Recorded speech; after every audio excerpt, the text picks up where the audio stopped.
विष्णवे नमः। मैं इकोसिस्टम के दो छोटे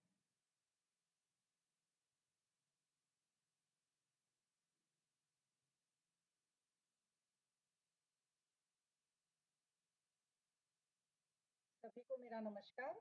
विश्व आयुर्वेद परिषद की ओर से आयोजित इस अनवरत व्याख्यानमाला में मैं आप सभी का हार्दिक स्वागत करती हूं और आज हम लेक्चर यानी व्याख्यान संख्या 491 में आप सभी के सामने उपस्थित है और आज एक नए स्पीकर के साथ doctor Seema Rani, Ayurvedic medical officer, Ayush department, Haryana में अभी वर्तमान समय में आप कार्यरत है और मैं आपका ब्रीफ इंट्रोडक्शन सभी के सामने देना चाहूंगी। आज का अपना टॉपिक है मेनोपॉज एंड आयुर्वेदा। आपने बीएमएस की पढ़ाई एमएसएम महिला आयुर्वेदिक कॉलेज खानपुर कला सोनीपत हरियाणा से आपने पूरी की है। उसके पश्चात आपने MD Kayachikitsa from the Rajiv Gandhi government PG Ayurvedic college Paprola Himachal Pradesh से आपने पूरा किया है 2008 टू 2011 और इसके बाद आप गवर्नमेंट की आयुर्वेद मेडिकल ऑफिसर की सेवा में अभी वर्तमान समय में आप कार्यरत है। मैं आपका हार्दिक स्वागत करती हूँ। आज का टॉपिक बहुत अच्छा है कि जहां हम जरा चिकित्सा के माध्यम से मेनोपॉज और मेनोपॉज के समय में pre main menopause and post menopause या पेरीमेनोपॉज भी उसको हम कह सकते हैं कि उस एरिया में हम आयुर्वेद की तरफ से बहुत अच्छा योगदान कर सकते हैं। जैसे 40 हॉस्पिटल्स रहती है ऐसे तो आयुर्वेदा केयर एट 40, तो मैं बहुत बार अपने बच्चों को कहती रहती हूँ, स्टूडेंट्स को, कि ये हम दुनिया के सामने आयुर्वेद का सबल पक्ष एक बार लेकर आ सकते हैं। तो डॉक्टर सीमा, आपको मैं ये मंच का अभी वो सौंप रही हूँ। उससे पहले मैं सभी पार्टिसिपेंट से एक और बात भी कहना चाहूंगी कि आज ही डॉक्टर सीमा से सुबह मेरी बात हुई तो उनके गले में काफ़ी खराश है और जुकाम हो रखा है और साथ में काफ़ी थ्रोट पेन वगैरह भी हो रहा है। तो मैं ऐसे काफ़ी ऐसे मैंने कहा इतना कोल्ड और कफ और ऐसे फीवर वगैरह है तो कैसे, तो नहीं मैडम मैं करूँगी। तो आप जैसे स्पीकर के योगदान से ही ये 10वें साल भी अनवरत 491 लेक्चर्स हम कर रहे हैं। तो इमरजेंसी बिल्कुल क्रिएट नहीं होने दी डॉक्टर सीमा ने और मैं ये सभी आपके सामने भी रखना चाहूँगी कि डेडिकेशन एंड कमिटमेंट, मैंने बहुत सारे स्पीकर्स में ऐसे नहीं नहीं नहीं मैडम कर देंगे, इवन कई बार तो चलती हुई कार है ना से भी प्रेजेंटेशन हुए हैं कि नहीं मैडम सिग्नल है अच्छा है। तो ऐसे ही स्पिरिट के साथ हम आज ज्ञान यज्ञ की इस आहुति को आज सुनने जा रहे हैं। Doctor Seema, over to you. नमस्कार मैम। सबसे पहले आपको बहुत बहुत थैंक यू मैम, इस इतने सुंदर प्लेटफॉर्म पे आपने मुझे अवसर दिया अपना टॉपिक प्रेजेंट करने के लिए। और आप मैम मेरी गुरु रही हैं पहले भी, तो आपसे ही हमने बहुत सारी चीजें सीखी हैं। तो सबसे पहले मैं इस सीएमई श्रृंखला के रूप में आयुर्वेद को उन्नति के पथ पर अग्रसर करने के इस आपके प्रयास को, साथ ही आयुर्वेद को राष्ट्रीय पद्धति घोषित करने के इस पथ पर ले जाने के लिए हृदय से आभार व्यक्त करती हूँ। मेरा आज का विषय है menopause and Ayurveda. Actually, I have selected the topic menopause because it is a great period for a female. Actually, this is a transition period to make a female, to make a female patient to enter into this period gracefully. It is very important to understand it completely. So I will try at my heart to explain the topic. Or in today's presentation, we will discuss something about the modern aspect also and more about the Ayurvedic point of view. So coming to the topic, menopause. मीनो और pose, 2 words से जैसे menopause बना है, means menses का cessation, यानी कि menstruation जो है साइकिल है वो एंड अप होता है इसके अंदर। तो international menopause society IMS, it defines menopause as a permanent cessation of menstruation resulting from loss of ovarian follicular activity. As we all know, the menstruation results from the activity of the ovarian follicles. So in this case, there is a loss of ovarian follicular activity, and that leads to cessation of menstruation. So when we will call it at natural menopause. So it is recognized to have occurred after 12 consecutive months of amenorrhea, for which there is no other obvious pathological or physiological cause. अगर कोई दूसरा हमारे पास कोई pathological cause नहीं है, कोई other cause नहीं है, फिर अगर 12 मंथ तक लगातार एमिनोरिया है, then it is natural menopause. Next slide. So the average age की अगर हम बात करते हैं तो मोस्टली केसेस में 45 to 55 years of age is the normal age for the natural menopause. In UK population, it on an average it occurs at 51 years, but in Asiatic population this is about 47-48 years of age. And if it occurs before 40 years of age, then we will call it as premature menopause. Next slide. So the types of menopause can be divided into physiological as well as pathological. So there are next ma'am. There are 4 stages of menopause. That is premenopause, perimenopause, then menopause, and postmenopause. Ma'am, last slide, please. So premenopause is actually the normal reproductive female period in which the menstruation is regular, or we can say that the ovarian follicular activities are regular. But on an average, about at the age of 35 to 40 years, there starts the decline of the ovarian follicular activity. And up to menopause, that phase is known as perimenopause, जिसके अंदर changes हमारे start हो जाते हैं कि ovarian जो follicular activity है वो डिक्लाइन होना स्टार्ट कर देती है. उसके बाद if there is consecutive 12 months of amenorrhoea, then it is known as menopause. And after the period of menopause, यानी कि जो लास्ट जो भी पीरियड होगा उसके बाद का जो फेज आएगा, that is post menopause. Ma'am, next slide please.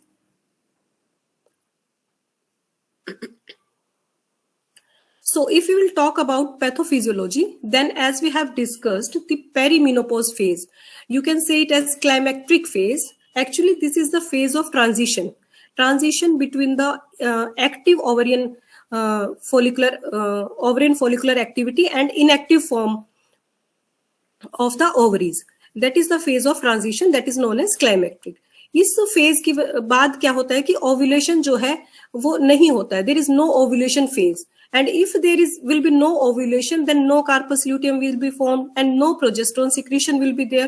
So there is no progesterone, and slowly the Graafian follicles also fails to develop. And due to which the estrogenic activity is also reduced, because the main source of estrogen secretion are the granulosa cells. And due to the decreased secretion of estrogen, there is endometrial atrophy.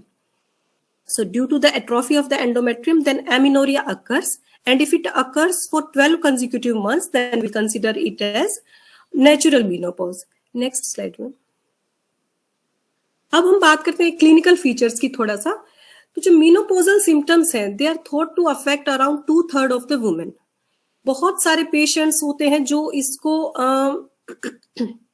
बहुत सारे patients होते हैं जो इनको address कर ही नहीं पाते हैं, या डॉक्टर्स के पास कंसल्ट करने के लिए नहीं जा पाते, जिनके अंदर माइनर सिम्टम्स हैं. But in 10% of the patients, the symptoms are very distressing. They can affect their daily life also. So if we divide the symptoms according to some categories, then the effect of menopause that may be discussed in terms of number 1, vasomotor symptoms. So in the vasomotor symptoms, vasomotor symptoms में सबसे important हमारा symptom जो most common symptom है, that is the hot flush. Actually, hot flush is an uncomfortable subjective feeling of warmth in upper part of the body. So it is actually the sudden dilatation of the vessels. It lasts for 2 to 5 minutes all of a sudden. Then it may be accompanied by nausea, profuse sweating, followed by a chill or palpitations, and particularly at night they become very troublesome. and they can interfere with the sleep also. So जो menopausal जो hot flashes हैं, they are actually are of, as per modern aspect, they are thought to be hypothalamic origin with due to pulsatile release of gonadotropin hormones. So there is sudden dilatation of vessels causing the hot flashes, and अगर sleep disturb रहती है तो उसकी वजह से कुछ other symptoms भी जो हमें फीमेल पेशेंट्स में देखने को मिलते हैं. And the second one is psychological effect. जैसे हमने कहा कि हॉट फ्लैशेस हैं, hot flashes they at night they become more troublesome. So उसकी वजह से क्या होगा, जब नींद पूरी नहीं होती है या तो उसकी वजह से irritability, nervousness, lack of concentration, focus नहीं कर पाना, ये सारे के सारे जो साइकोलॉजिकल सिम्टम्स जो हमें पेशेंट में मिलेंगे. साथ के साथ कुछ अलग जैसे loss of libido, memory loss, depression, lethargy, confusion. These are also some psychological effects of menopause. Then if we talk about the urogenital symptoms, why the urogenital symptoms appear? Vagina, urethra and bladder trigone. These are estrogen dependent, and gradually after menopause they atrophy. They atrophy. So absence of estrogen से क्या होगा? There is thinning of vaginal mucosa, due to which superficial dyspareunia may occur, and in some cases vaginal bleed may also occur. However, if there is vaginal bleed or this type of symptoms exist, then we should go for complete investigations in such patients. But this is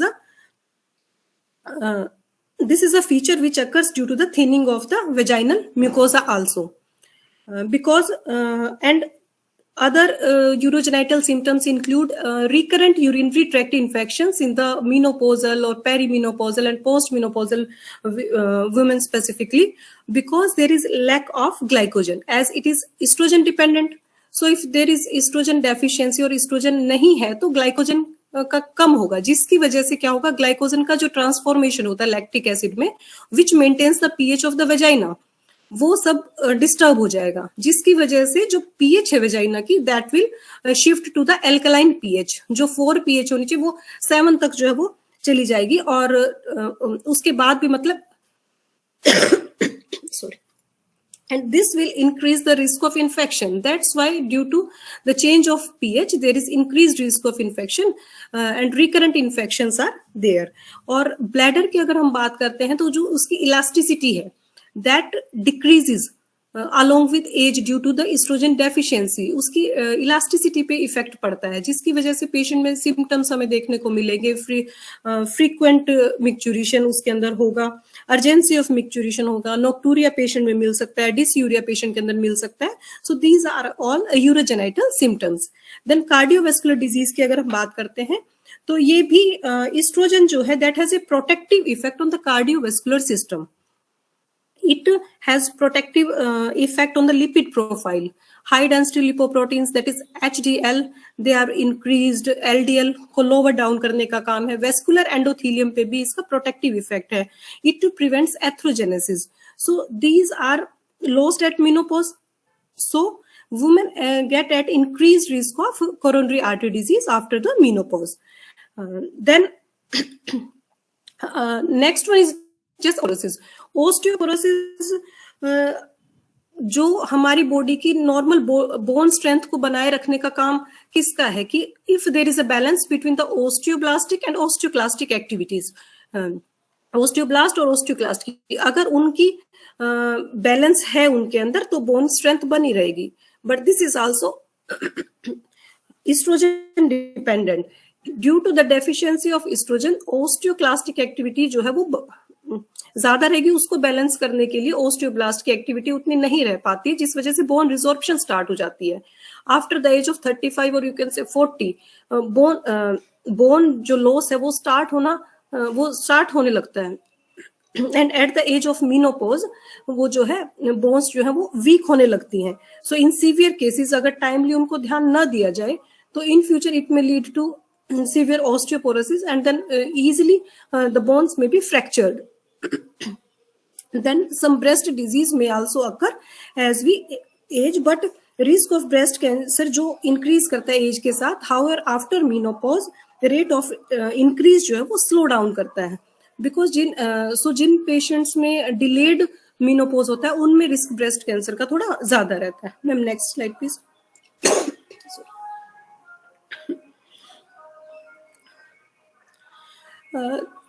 this is a slide showing the oestrogen level by age. जो जैसे कि हमने कहा कि normal जो reproductive life चल रही है उस फीमेल की, उसके अंदर एस्ट्रोजन ठीक है, बट लगभग 40 की एज के आसपास जो वो डिक्लाइन होना स्टार्ट कर देता है। फिर पेरीमेनोपॉजल फेज में वो आहिस्ता आहिस्ता जब ओवेरियन फॉलिकुलर एक्टिविटी डिक्लाइन करती है तो वो decline, then at the time of menopause बहुत कम हो जाता है और फिर बहुत मतलब उसका क्वांटिटी जो है वो कम हो जाती है, एस्ट्रोजन लेवल जो है बहुत डिक्रीज हो जाता है। नेक्स्ट स्लाइड में। सो this is a slide showing the influence of oestrogen. जो हम सब पहले हमने क्लिनिकल फीचर्स में जो डिस्कस किया वो सब फीचर्स इसीलिए थे क्योंकि हमारे अंदर एस्ट्रोजन जो है वो रिड्यूस होता चला जा रहा है। जैसे brain, heart, breast, liver, bone, इनके ऊपर इफेक्ट है। एक स्किन, इसके अंदर जैसे स्किन के ऊपर भी इसका protective effect in the sense कि जब मेनोपॉजल टाइम आता है या पोस्ट मेनोपॉजल फेज के अंदर कोलेजन जो कंटेंट है वो डिक्रीज होता है, जिसकी वजह से thinning of skin, dryness of skin जो है वो फीमेल्स में हो जाती है। Ma'am next slide.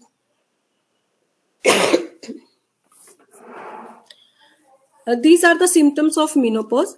सबसे पहले mostly we have discussed, but जैसे इरेगुलर पीरियड्स। अब जो मेनोपॉज है उसके अंदर हमने कहा कि 12 मंथ सिजेशन होगा पीरियड्स का, बट वो एकदम से सडन एकदम से ऐसा नहीं होता है। स्टार्टिंग में हमने कहा कि पेरीमेनोपॉज जो फेज होगा उसके अंदर पीरियड्स इरेगुलर होने स्टार्ट होंगे, उसमें अलग अलग पैटर्न उसमें फॉलो हो सकता है। एज एस्ट्रोजन की कमी है तो एंडोमेट्रियल लाइनिंग थिन होगी, जिसकी वजह से स्कैंटी मेंस्ट्रुएशन भी हो सकता है, धीरे धीरे जो है वो स्कैंटी की तरफ रहेगा, या फिर हो सकता है टाइम पीरियड जो है साइकिल के बीच का वो धीरे धीरे बढ़ता चला जाएगा। पहले पूरा रेगुलर है, फिर थोड़ा सा 10-15 दिन लेट है, फिर 2 महीने के बाद आ रहा है। इस टाइप से या तो गैप उसके अंदर बढ़ता चला जाएगा या फिर जो मेंस्ट्रुअल फ्लो है वो कम होता चला जाएगा, और दूसरे टाइप के भी कुछ फीचर्स इसके अंदर आ सकते हैं। और आहिस्ता आहिस्ता जो है वो कंप्लीट सिजेशन जो है वो 12 मंथ्स तक रहेगा, तो हम उसको मेनोपॉज कहेंगे। Other symptoms such as vaginal dryness, hot flashes, ये हमने सब किए। चिल्स हैं, वेट गेन जो इस टाइम पे कॉमन एक प्रॉब्लम होती है, sleep problem, headache, memory problems, sorrow, tender breast, mood swings जो होते हैं, मूड चेंजेस हैं, ये सब इसके अंदर जो है वो मिलेगा। Thinning hair and dry skin. Next.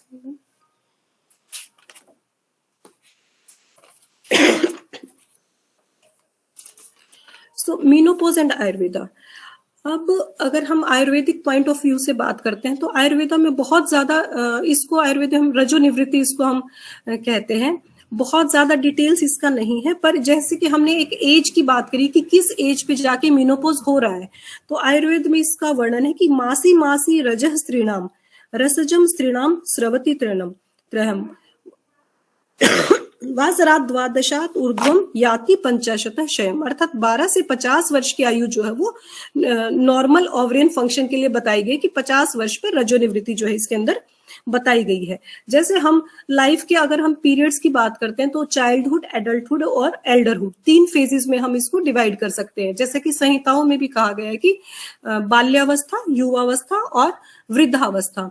तो अगर हम जो भी संहिताएं देखते हैं तो थोड़ा सा उसके अंदर डिफरेंस है वृद्धावस्था में कि कहीं 60 या 70 एज को जो है वो वृद्धावस्था में माना गया है। तो जो बाल्यावस्था है वो क्या होता है, कफ का पीरियड है, जिसके अंदर that is associated with kapha and that is the time of growth and nourishment of the body. Then the मध्यम अवस्था जिसको बोला गया वो पित्त की अवस्था मानी गई है, pitta dominated phase of our life. So this is the time of achievements and accomplishments we can say. और जो वृद्धा अवस्था है that has been viewed as a period of vata dominated phase of life. तो इसके अंदर जो है वात जो है वो ज्यादा बढ़ती है। लेकिन जब हमने एक पीरियड की 12 से 50 वर्ष हमारा नॉर्मल ये फेज है और इसमें रजोनिवृत्ति 50 वर्ष on an average.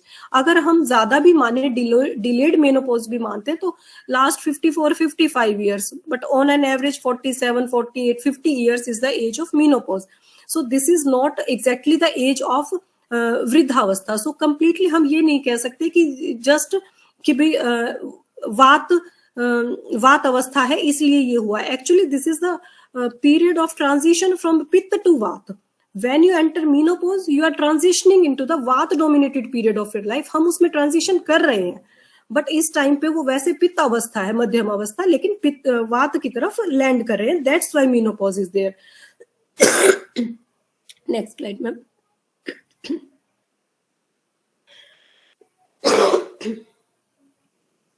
Next slide में। तो अगर मीनोपोज का हमने कहा कि ड्यूरिंग मीनोपोज जो levels of oestrogen and progesterone है which are two powerful female hormones they decline. अब ये हार्मोन्स का अगर हम अपनी बॉडी में मान के चलें तो वो अग्नि से, पित्त से, उसको जो हम रिलेट करके चलते हैं, तो इनके अंदर एक इम्बैलेंस जो है वो दोषों के अंदर क्रिएट होता है। तो उस इम्बैलेंस को हमें बैलेंस करना, that is very important at this time. तो अगर हम जैसे बात करते हैं कि वात जो है, वात को हम वात क्या है? वायु तंत्र यंत्र धर, पूरी बॉडी को धारण करने वाला वात है, तो उसको बैलेंस करना दैट इज वेरी इंपॉर्टेंट। हमारा जो नर्वस सिस्टम है that is a delicate balance between the sympathetic and parasympathetic nervous system. So अगर हम वात इज अनचेक्ड, अगर वो कुपित हो जाती है वात इस समय पे, तो वात अगर अनचेक्ड रहेगी तो body enters into sympathetic overdrive. Sympathetic overdrive क्या है? जिसके जो मतलब बॉडी में स्ट्रेस वाले फीचर्स को बढ़ाती है, जबकि जो पैरासिम्पैथेटिक नर्वस सिस्टम है वो रिलैक्सिंग, उसका एक्शन जो है वो बॉडी पर रहता है।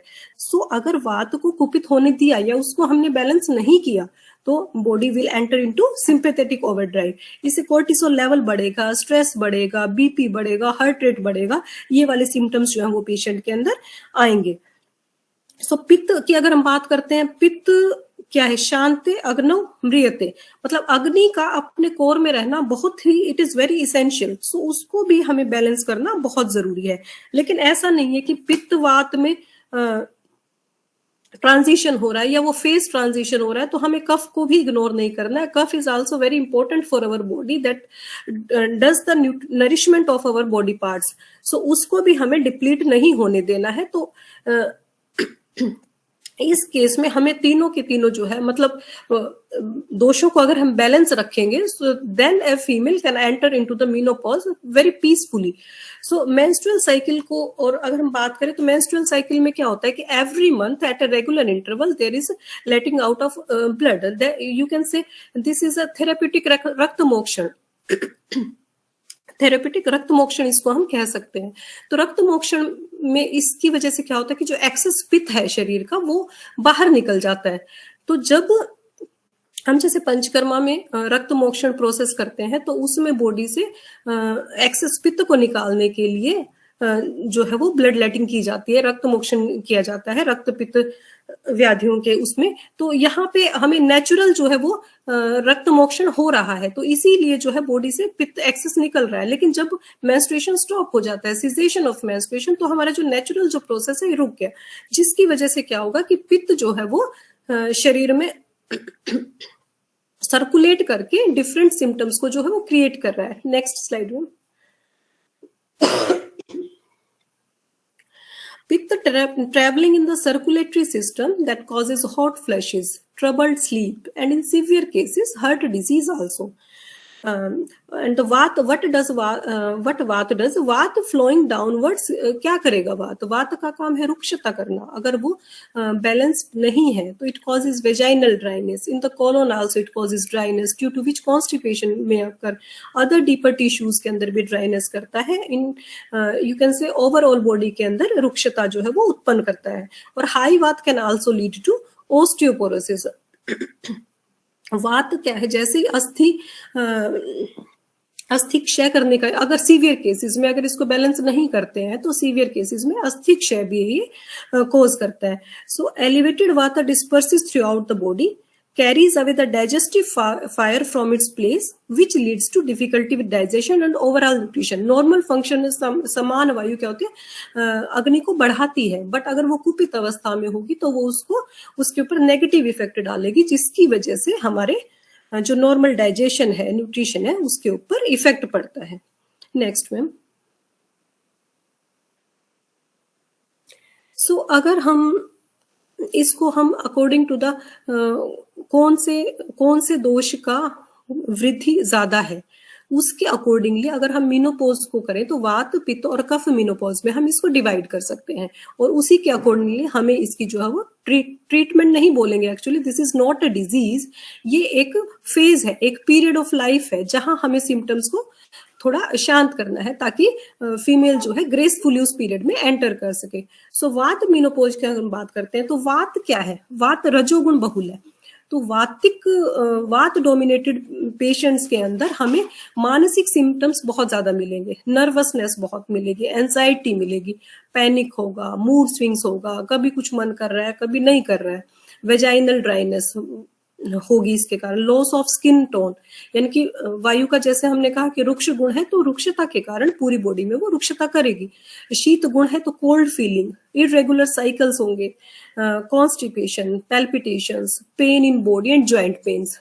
ठीक है, तो ये सब वात के हमारे लक्षण होंगे। अब हम वात के लक्षणों को और क्लियरली जब पेशेंट हमारे पास आता है तो उसको अंडरस्टैंड करने के लिए कि दीज आर वातिक मेनोपॉजल सिम्टम्स, तो उसके लिए अगर हम थोड़ा सा रिकॉल करें चरक सूत्र स्थान अध्याय 12 वात कलाकली अध्याय में वायु के बारे में बड़ा सुंदर डिस्क्रिप्शन दे रखा है, कुछ उसके गुण धर्म के बारे में, जैसे कि समीरणे अग्नि, यानी कि अग्नि का क्या करता है? अग्नि को प्रदीप्त करने का कार्य इसका है, लेकिन अगर वो कुपित नहीं है तो कुपित होने के बाद क्या करता है? डाइजेस्टिव ट्रबल से क्रिएट करता है।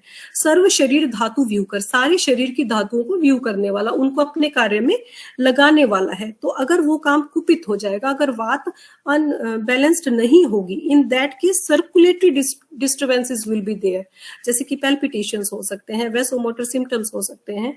देन संधान कर शरीर से, शरीर के अवयवों का संधान करने का इसका कार्य है। तो अगर उसमें डिफिकल्टीज होंगी तो मीनोपॉजल आर्थ्रोपैथीज भी हम फेस कर सकते हैं, जिसमें जॉइंट पेन, बॉडी पेन, ये पेन्स होंगे, एंड सीवियर केसेस में अस्थिक्ष यानी कि ऑस्टियोपोरोसिस जैसी कंडीशन हो सकती है। शेप्ता बही मला नाम, मलों को बाहर निकालने का कार्य किसका है? वात का। जब वो कुपित होएगी तो उसमें भी कहीं ना कहीं प्रॉब्लम आएगी, जिसकी वजह से इंक्रीज्ड फ्रीक्वेंसी ऑफ मिक्चुरेशन और एक्सेसिव पर्सपिरेशन पेशेंट्स के अंदर होगी। प्रवर्तकों चेष्टा नाम उच्च अवचा नाम, यानी कि शरीर के इंद्रियों को अपने कार्य में करने के लिए प्रवृत्त करने का कार्य वात का है। जहां वात में इश्यूज आएंगे तो हमारा कोई भी काम करने का, इनिशिएट करने का, यानी कि there will be difficulty in initiating any type of activity. प्रवर्तको वाच, वाणी को प्रवर्त करने का कार्य इसका है। तो स्वर ग्रह इसके अंदर हो सकता है, उसमें इश्यू आ सकते हैं। प्राकृतिक शब्द स्पर्श योग, यानी कि शब्द और स्पर्श को प्राकृतिक रूप से महसूस करने का कार्य वात का है। तो अगर उसमें डिस्टर्बेंस आएंगे तो सेंसरी मोटर प्रॉब्लम्स हो सकते हैं, देर में भी नंबनेस, देर में भी टिंगलिंग सेंसेशन। सो ये सब वात मीनोपॉज की तरफ जो है वो पॉइंट करते हैं। नेक्स्ट मैम, अब बात आती है कि हम अगर पेशेंट इन सिम्टम्स के साथ आ रहा है तो हम उसको कैसे मैनेज करेंगे।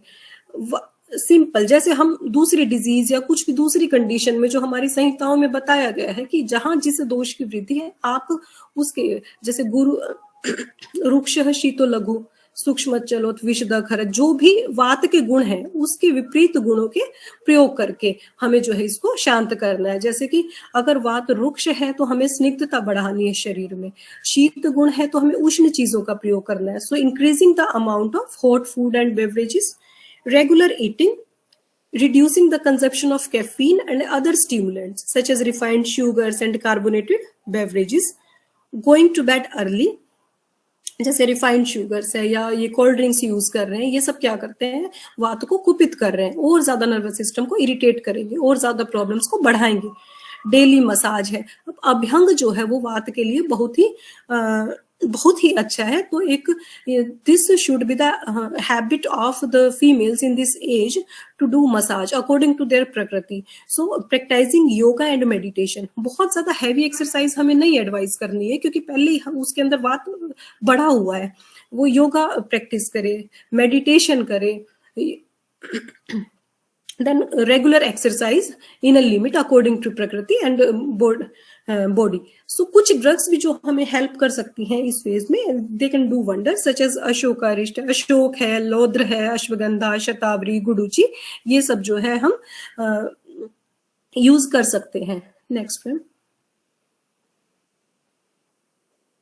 नाउ पित्त मेनोपॉज, अगर पेशेंट के अंदर गुस्सा बहुत ज्यादा है, इरिटेबिलिटी है, थोड़ी थोड़ी बात पे, छोटी छोटी बात पे तुरंत गुस्सा आना, बार बार उसके एपिसोड्स होना, हॉट फ्लशेस बहुत ज्यादा प्रोनाउंस्ड होना और बहुत ज्यादा फ्रीक्वेंट होना, रात के टाइम पे स्वेटिंग बहुत ज्यादा होना, रिकरेंट यूरिनरी ट्रैक्ट इन्फेक्शंस होना, स्किन रैशेस, एक्ने, तो ये सब सिम्टम्स हमारे हैं पित्त मेनोपॉज, पित्त डोमिनेटेड मेनोपॉज इसको हम कह सकते हैं। तो इस केस में इसको हम कैसे मैनेज करेंगे, नेक्स्ट स्लाइड में।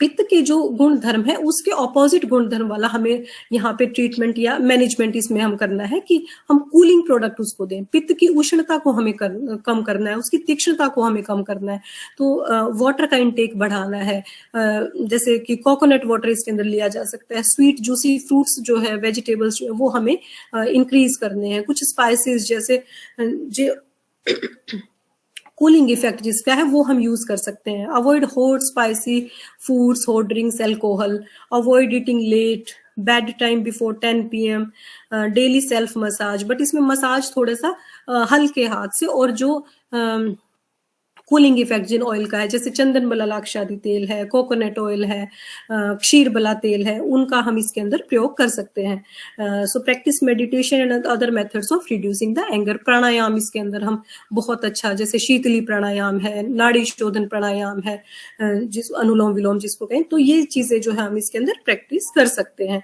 कुछ ड्रग्स हैं जो हेल्प करती हैं, जैसे ब्राह्मी, मंडूक पर्णी, गोक्षूर, वंग भस्म, ये सब हम जो है वो यूज कर सकते हैं ऐसे पेशेंट्स में। Then kapha menopause, next slide ma'am. Next ma'am, kapha menopause, जो मोस्ट कॉमन जो सिम्टम्स हमें मिलता है इसके अंदर, that is weight gain. Weight gain patients में बहुत होता है इस फेज में, स्लीपीनेस है, स्लगिशनेस है, स्लो डाइजेशन है, फ्लूइड रिटेंशन है, और सब इस टाइप के सिम्टम्स हैं। Then it indicates the kapha dominated menopause. तो इस केस में हम जो चिकित्सा करेंगे या जो मैनेजमेंट करेंगे वो अकॉर्डिंग टू कफ दोष करेंगे। नेक्स्ट में, जैसे जो भी कफ के गुण है, गुरु, शीत, मृदु, स्निग्ध, इस उनके ऑपोजिट गुण वाले जो हमें जो है वो आहार द्रव्य, आहार विहार जो हमें प्रयोग करना है। So consumption of light, dry and warm food, use of more fruits, whole grains, legumes and vegetables.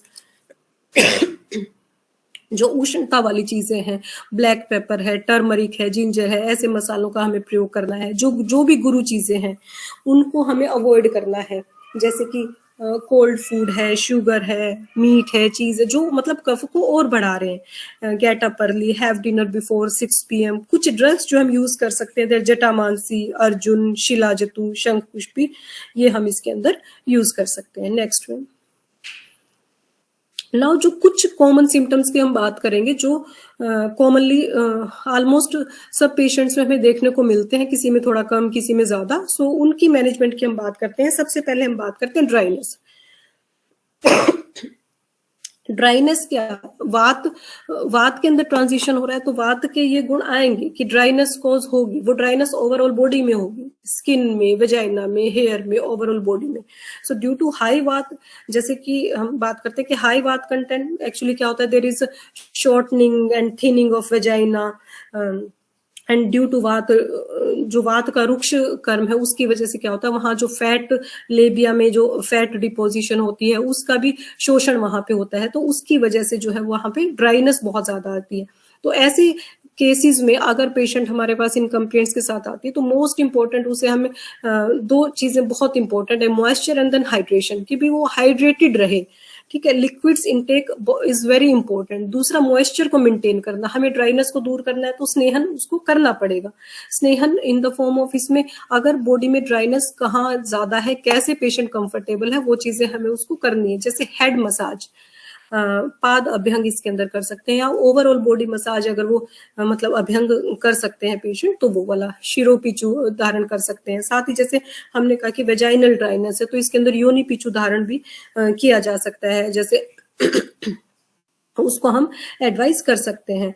तो अगर अकॉर्डिंग टू प्रकृति किस तेल की हमें मसाज करनी है। तो वात है तो तिल तेल है, महानारायण तेल है, दशमूल है, इनको हम यूज कर सकते हैं। क्षीर बला, चंदन बला, लाक्षादि, कोकोनट ऑयल, ये पित्त प्रकृति वालों में हम यूज कर सकते हैं। मस्टर्ड ऑयल का एप्लीकेशन हम कफ पेशेंट में कर सकते हैं। साथ ही अगर हमें ड्राइनेस को दूर करना है तो एक तरीके से जो मीनोपॉज फेज के धातु क्षयज अवस्था ही तो आ रही है ना, तो धातुओं का क्षय हो रहा है, क्षयज अवस्था है, तो वहां पे हमें धातु पुष्टि कर जो है वो करने होंगे, धातुओं का पोषण हमें करना है।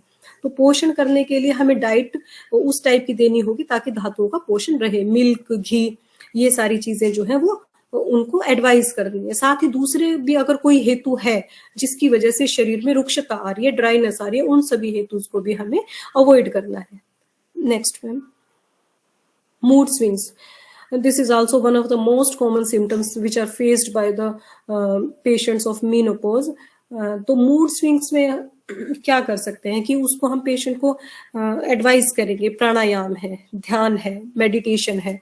प्राणायाम में भी नाड़ी शोधन प्राणायाम है, शीतली, शीतकारी और भ्रामरी प्राणायाम है जो उसकी कंसंट्रेशन को इम्प्रूव करने में हेल्प करेगा। भ्रामरी प्राणायाम, तो ये सब जो हम उसको कहेंगे कि वो ध्यान लगाने की कोशिश करे। Healthy diet obviously very important चीज कि हमें डाइट का तो हमें ध्यान रखना है। एंजॉय योर हॉबीज, जो भी हॉबीज है।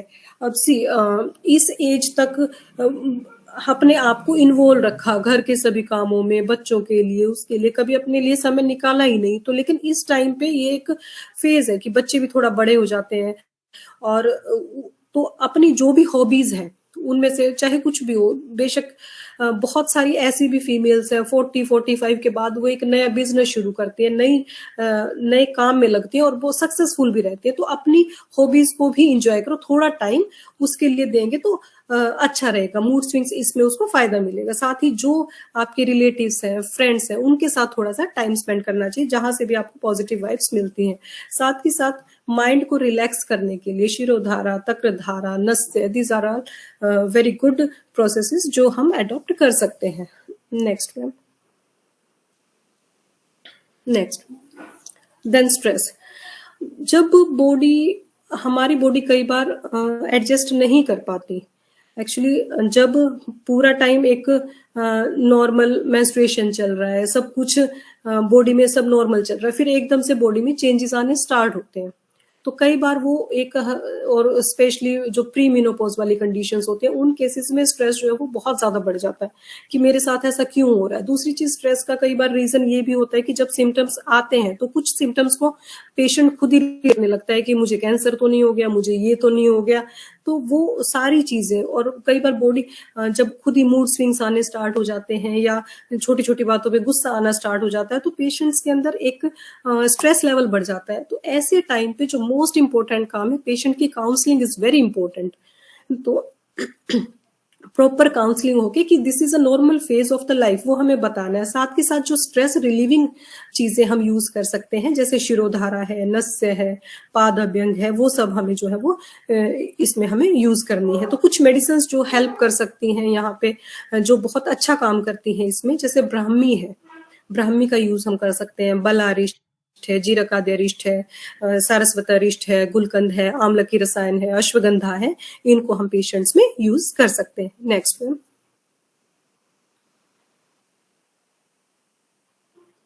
Then constipation, as there is rukshata in the body, so उसकी वजह से क्या होता है कि कॉन्स्टिपेशन भी एक फीचर जो होता है, कई बार पेशेंट्स में इसी टाइम पे वो फील करते हैं, या अगर पेशेंट इस दूसरे सिम्टम्स के साथ ये वाला सिम्टम भी उसके अंदर है तो पहले हमें फाइंड आउट करना होगा वेदर इट इज एक्यूट और क्रॉनिक। अगर लंबे समय से उसको कॉन्स्टिपेशन चल रहा है तो हमें क्या करना है, दीपन पाचन करना है, बीच बीच में उसको शोधन हम कर सकते हैं, बीच बीच में उसको माइल्ड लेक्सेटिव भी दे सकते हैं। अगर कुछ समय से उसको प्रॉब्लम हुई है तो डाइट चेंज करा के दे सकते हैं। आम पाचन हम उसको देंगे, फाइब्रस डाइट उसको ज्यादा देंगे, फ्रूट्स का देंगे, साथ में माइल्ड लेक्सेटिव जैसे कैस्टर ऑयल है, अविपत्तिकर चूर्ण है, इन सब चीजों का हम उसको प्रयोग करवा सकते हैं। नेक्स्ट मैम, नेक्स्ट मैम,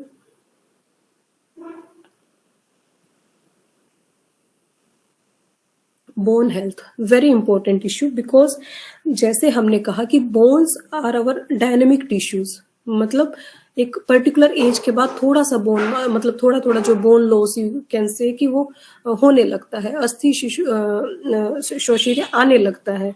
तो ऐसे केस में अगर मतलब the sooner you start supporting your bones the better it is. जितनी जल्दी हम बोन्स का केयर करना शुरू करेंगे, क्योंकि दिस इज नेचुरल, ये तो होगा ही, अगर हम उसका ध्यान नहीं देंगे तो we will lead into osteoporosis and then sometimes even by a small fall, थोड़ा सा चोट लगते ही तुरंत फ्रैक्चर एडवांस्ड एज में। तो उन सब चीजों से अगर बचना है तो बोन हेल्थ को इम्पोर्टेंट, मतलब उसको हेल्थ को बनाए रखना, that is very important.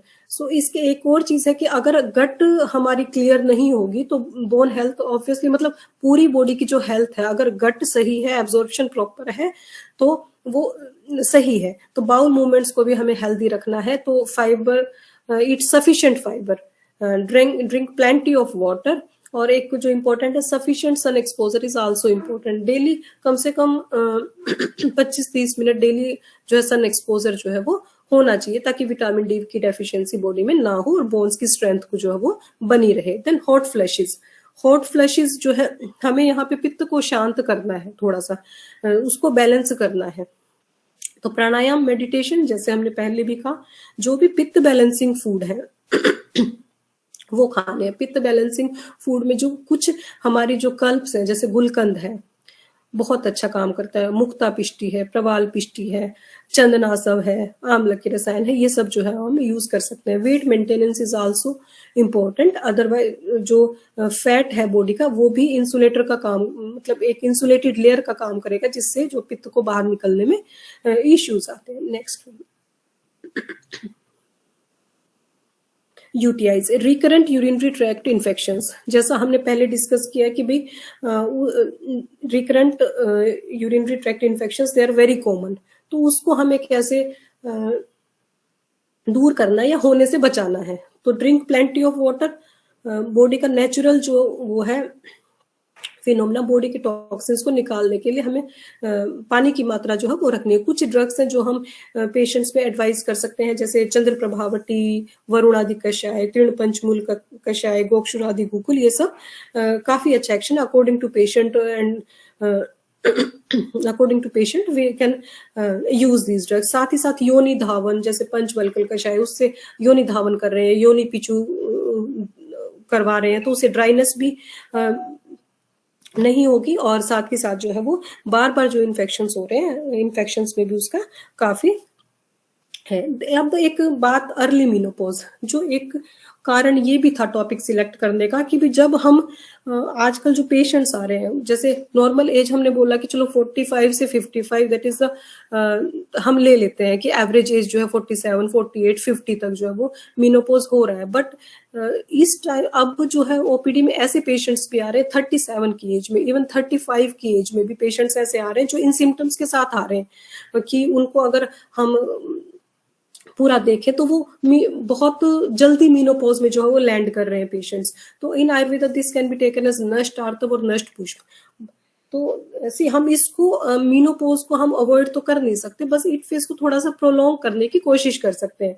So in case of early menopause, oestrogen levels actually can rapidly decline, so they cause the symptoms to appear suddenly, more severely and more longer.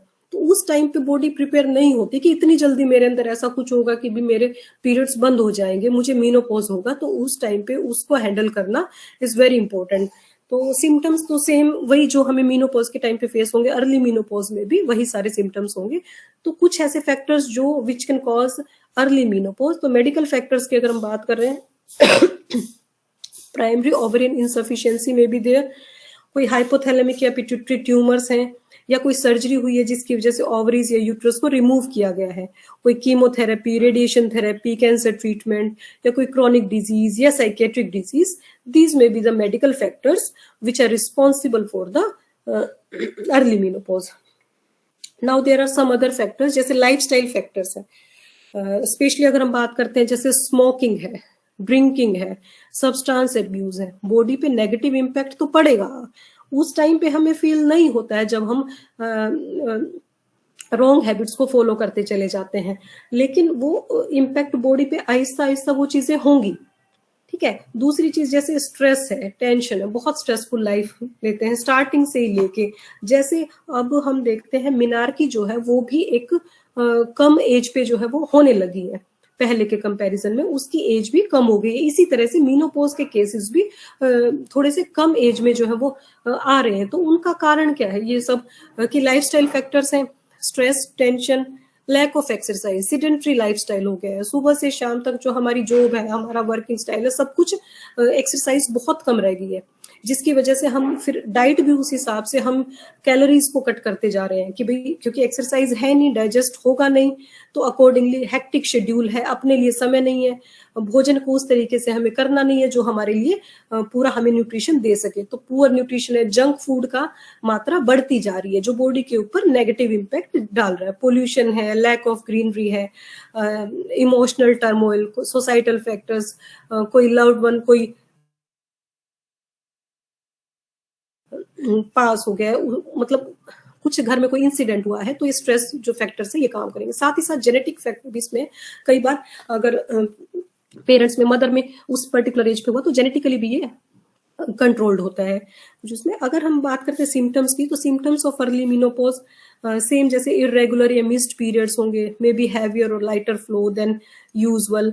So early menopause can trigger an emotional response among the women which could include mild depression, irritability, mood swings, anxiety and insomnia। अब कई बार क्या होता है कि patients already late marriage है, फिर उस case में अगर अर्ली मीनोपॉज है, अर्ली मीनोपोजल सिम्टम्स आने स्टार्ट हो गए हैं, तो वो एक बहुत ही डिफिकल्ट फेज होता है एक फीमेल के लिए, because she wants to conceive at that time. But अब ओवरियन एक्टिविटी उतनी अच्छी रही नहीं है, ठीक है ना, तो उस टाइम पे उसको मैनेज करना जो है थोड़ा सा उन सारे सिम्टम्स को पहचान के उसके अकॉर्डिंगली थोड़ा सा कोशिश की जा सकती है। सो ऐसे पेशेंट्स में जो हमें एक regular oil massage is suggested, वो जरूर जो है वो पेशेंट को करनी चाहिए। दूसरा, अवॉइड कैफीन। ये जो जितने कार्बोनेटेड बेवरेजेस हैं, कैफीन है, ये सब क्या करते हैं, ये सब जो है ये भी उसके अंदर एक फैक्टर का काम करते हैं, तो इसको हमें अवॉइड करना है।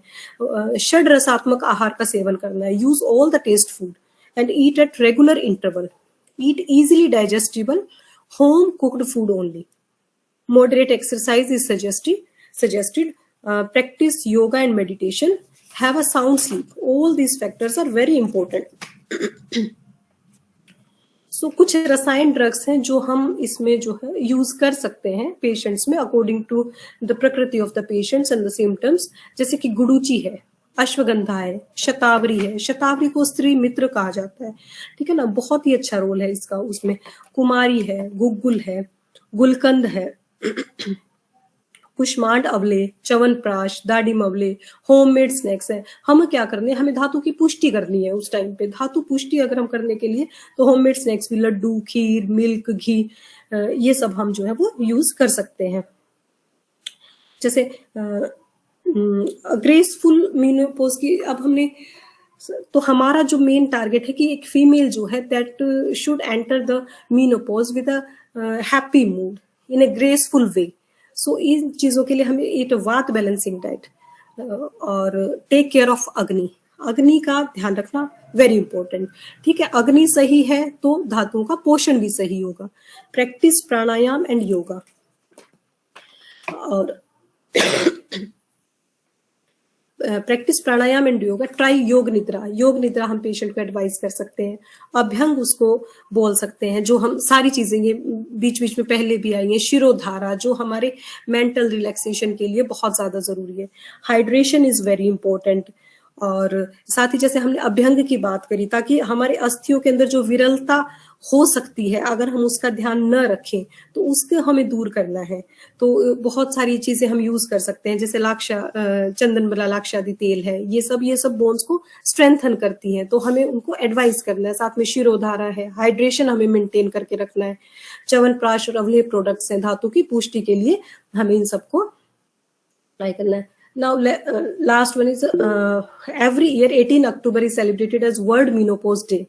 So हमें हर पेशेंट्स को इस मतलब अवेयरनेस जो है वो बेसिकली होनी चाहिए फीमेल्स के अंदर कि now this is the menopause and just smile at menopause and don't take panic. So thank you so much, thank you all.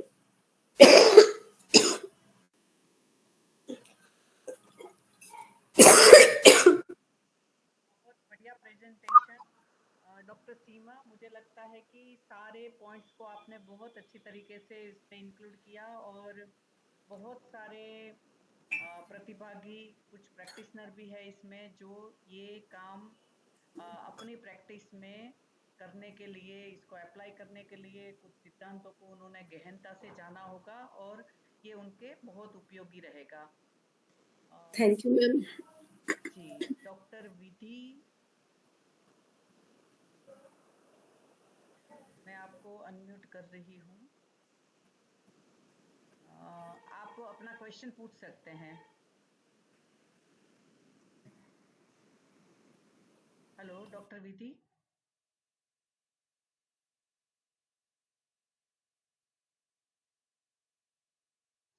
Okay, doctor Seema Saxena, doctor Seema Saxena.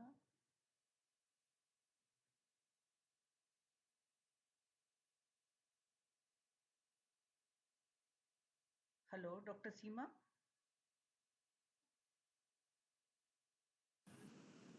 Hello जी हाँ जी, डॉक्टर साहब नमस्कार जी। हाँ जी नमस्कार मैम। जी।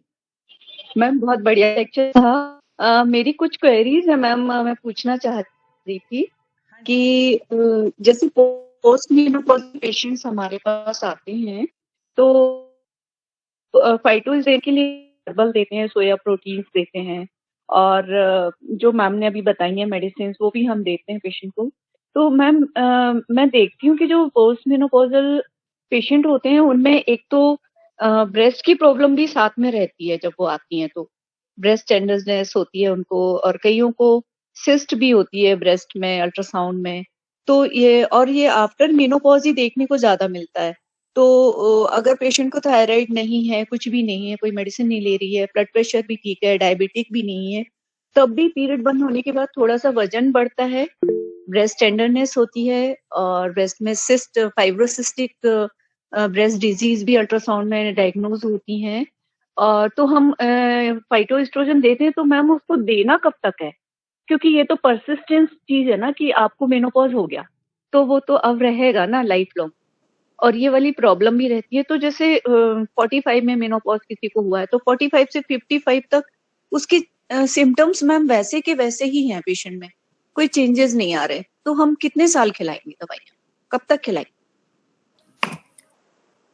मैम इसमें वैसे तो जो हमारी बॉडी है उसके अंदर एस्ट्रोजन का एक लेवल, जैसे हमने बोला कि मीनोपॉज के बाद वो डिक्लाइन होना शुरू कर देता है। तो हर चीज जो है वो एक लिमिट में बॉडी की रिक्वायरमेंट है, एक टाइम तक ही हमें जी वो मैम। चाहिए है एस्ट्रोजन। उसके बाद बहुत प्रोलॉन्ग्ड भी हम उसको नहीं चलाते हैं। भाई एचआरटी के भी जो भी साइड इफेक्ट आते हैं वो दे आर ड्यू टू कि भी अब जो फिर जो एस्ट्रोजन डिपेंडेंट जो कैंसर्स हैं वो बॉडी के अंदर बढ़ सकते हैं उसकी वजह से। तो हम इसको भी बहुत लंबे समय तक इसको नहीं चला सकते, इसकी बहुत जी लंबे मैम। समय तक चलाने की नहीं जरूरत है। जी मैम। मैम मेरा क्वेश्चन ये है कि जैसे एचआरटी तो हम देते नहीं, हम तो अपने हर्बल ट्रीटमेंट दे रहे हैं जिसके यस कि मैम। कोई साइड इफेक्ट भी नहीं है जी पेशेंट को। तो आप जैसे कि अशोका के प्रिपरेशंस हैं या हमारे पास जितनी भी हर्ब्स हैं, डायूरेटिक भी हम हर्ब्स में देते हैं और जिसके अंदर की मल्टीविटामिन हो वो वाली हर्ब्स भी हम देते हैं पेशेंट को। अश्वगंधा टाइप की चीजें भी दे रहे हैं, हम शतावरी भी दे रहे हैं, पुनर्नवा दे रहे हैं, वारनादी दे रहे हैं, सब कुछ दे रहे हैं मैम।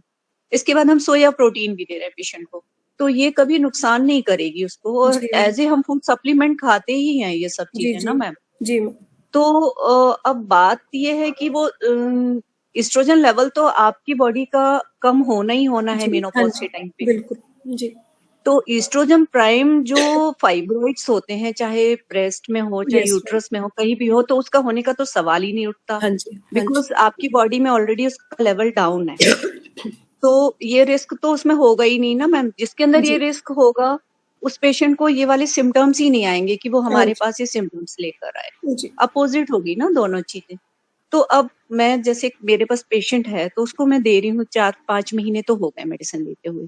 अब मुझे यही नहीं समझ में आ रहा मुझे अभी कब तक खिलाऊं। तो उसमें पेशेंट में अभी कोई चेंजेस नहीं आपको वो पेशेंट अब विजिबल काफी ठीक पिक्चर? है, पेशेंट हाँ जी, काफी ठीक है मैम, पेशेंट काफी ठीक है। और उसकी जो फाइब्रोसिस्टिक ब्रेस्ट डिजीज थी, अल्ट्रासाउंड उसने कराया 3 महीने बाद, तो वो भी काफी ठीक है, उसका पेन भी ठीक है जी, और टेंडरनेस भी ठीक है उसकी। लेकिन एक वो जो होता है ना मैम कि हॉट फ्लैशेस आना, ये सब होना, ये तो अभी भी है उसे। अब उसे तो मेनोपॉज होके मैम 8 साल हो चुके हैं। इतने साल वैसे बाद मेरे पास तो वो अभी आई है, कुछ दिन पहले ही आई है मेरे पास, लेकिन उसको 8 साल हो चुके हैं मेनोपॉज होकर। और एज अभी उसकी 51 है, 51 है एज उसकी। ओके, तो मतलब 43 की एज में तो उसको कब तक मेनोपॉज हो मैं गया? उसे हाँ जी मैम। ओके, कई पेशेंट मैम होते हैं आईवीएफ वाले पेशेंट होते हैं या जिन्होंने काफी इनफर्टिलिटी का ट्रीटमेंट लिया ना, हाँ जी, उनको हाँ जी, मेनोपॉज बहुत जल्दी हो जाता जी, है। जी, मैंने जी मैम, हिस्ट्री देखी है पेशेंट्स की ना, क्योंकि हम उनको बार बार इंडक्शन कर करके ना ओवुलेशन करवाते हैं, तो कई पेशेंट्स में हो जाता है, बिफोर 45 भी कई पेशेंट्स को हो जाता है। तो उसको, बट उसको उसका ऐसा कुछ हुआ नहीं है, उसके तो बच्चे नॉर्मल हुए, बट जी, उसका जी। 8 साल हो गए मेनोपॉज होकर मेरे पास जब वो आई। तो मैम जैसे अगर तो हॉट मैं फ्लैशेस उसे हैं कब तक उसको, हाँ, हाँ जी मैम। मैं थायराइड प्रोलैक्टिन सब करवाया, अभी 4-5 दिन पहले ही रिपोर्ट आई है, वो भी सब नॉर्मल है उसका। कैल्शियम भी ठीक है उसका, कैल्शियम ब्लड लेवल ठीक है, हीमोग्लोबिन बढ़िया है, शुगर ठीक है, सब कुछ ठीक है मैम। बस उसका ना वेट इंक्रीज हो जाता है थोड़े थोड़े दिन में। तो मैम जैसे वो रूटीन जो एक्सरसाइजेज है या फिर कुछ मॉडरेट टाइप का वर्कआउट वगैरह वो सब भी उसने इंक्लूड किया है अपने उसमें दिनचर्या में? हाँ करती है, वॉक करती है, वो वॉक जी, करती है और ज्यादा एक्सरसाइज नहीं करती, वॉक करती है केवल वो।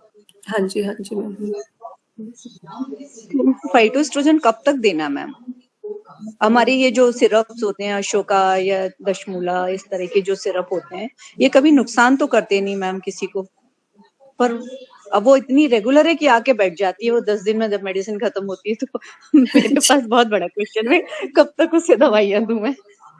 तो मैम अगर जैसे आप इम्प्रूवमेंट भी उसमें देख रहे हैं, सब कुछ कर रहे हैं, तो मेरे ख्याल से थोड़े टाइम तक और उसमें जो है आप अपना ट्रीटमेंट जो कंटिन्यू कर सकते हैं। जब इतने चेंजेस आए हैं तो वो धीरे धीरे वो चीजें इम्प्रूवमेंट होगी उसमें। तो ऐसे मैं एज उसको सच वो दे रही हूँ लिमिट तो मैम, हाँ, जो हाँ कैप्सूल आते हैं ना, फेमरिल कैप्सूल आते हैं ना, फेमरिल 50+, जी, जी, स्विजरा कंपनी का आता है। ओके। सोया प्रोटीन्स है फाइटोएस्ट्रोजन से, उसमें उससे उसको बहुत ज्यादा फायदा हुआ। पहले मैं और भी अलग से मेडिसिन दे रही थी, पर उससे उसे फर्क नहीं पड़ रहा था, इससे काफी रिलीफ मिला उससे मैम। जी, जी मैम। मैं बंद करके देखूं उसे, क्या करूं? मैम आप अगर जैसे काफी रिलीफ पहले से बता रहे हैं तो आप उसको कम करके या उसको देख सकते हैं उसमें पेशेंट में ना मैम। जी मैम। और मैम जो उसको फाइब्रोसिस्टिक ब्रेस्ट डिजीज जो है, मल्टीपल सिस्ट हैं दोनों ब्रेस्ट में, तो उसके लिए वो भी तो मेनोपॉज से रिलेटेड है ना मैम, जी, जी मैम। तो उसे क्या ट्रीटमेंट देना चाहिए फिर?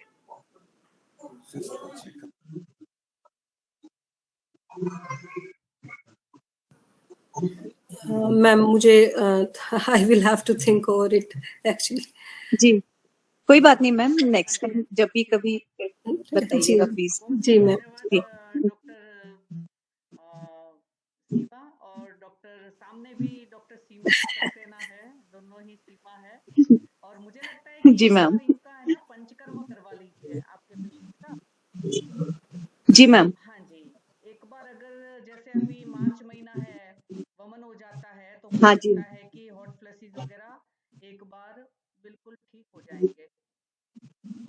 जी मैम। अगर पंचकर्म योग्य उनका शरीर है तो, है ना, पंचकर्म वैद्य की या पंचकर्म निष्णात की एक बार ऑब्जर्वेशन में अगर हम ऐसा कर हाँ लेंगे कर तो सकती है, हाँ हेल्दी जी, है, हाँ जी, काफी अच्छी है। जी जी जी, वो अच्छा रहेगा। और सामान्य रूप से जी रस धातु चिकित्सा के ऊपर सोचा जाना चाहिए, मुझे ऐसे लगता है ना, क्योंकि मेरे पास भी बहुत सारे ऐसे पेशेंट्स हैं जहां हाँ अगर जी। हाँ रस जी। धातु के ऊपर आप केंद्रित करेंगे ना अपना काम, तो हॉट हाँ जी मैम। ठीक हो जाने चाहिए बेटा। मैम मैं उसको डाइजो सर्ज टैबलेट भी खिला रही हूँ। इसकी आती है बायो रिसर्च कंपनी की डाइजो आप सर्ज है। पंचकर्म के लिए ही सोचिए। रस धातु से मेरा कहने का मतलब जैसे रस धातु को उचित प्रमाण में कहीं ना कहीं नहीं बन रहे हैं, और या तो फिर एक संशोधन से ठीक हो जाएगी वो, है ना? ऐसा जी मैम, करना जी चाहिए। मैम, जी जी, धन्यवाद जी doctor. Ma'am. Doctor Shobha, thank you. आप अपना प्रश्न पूछ सकते हैं। डॉक्टर शोभा।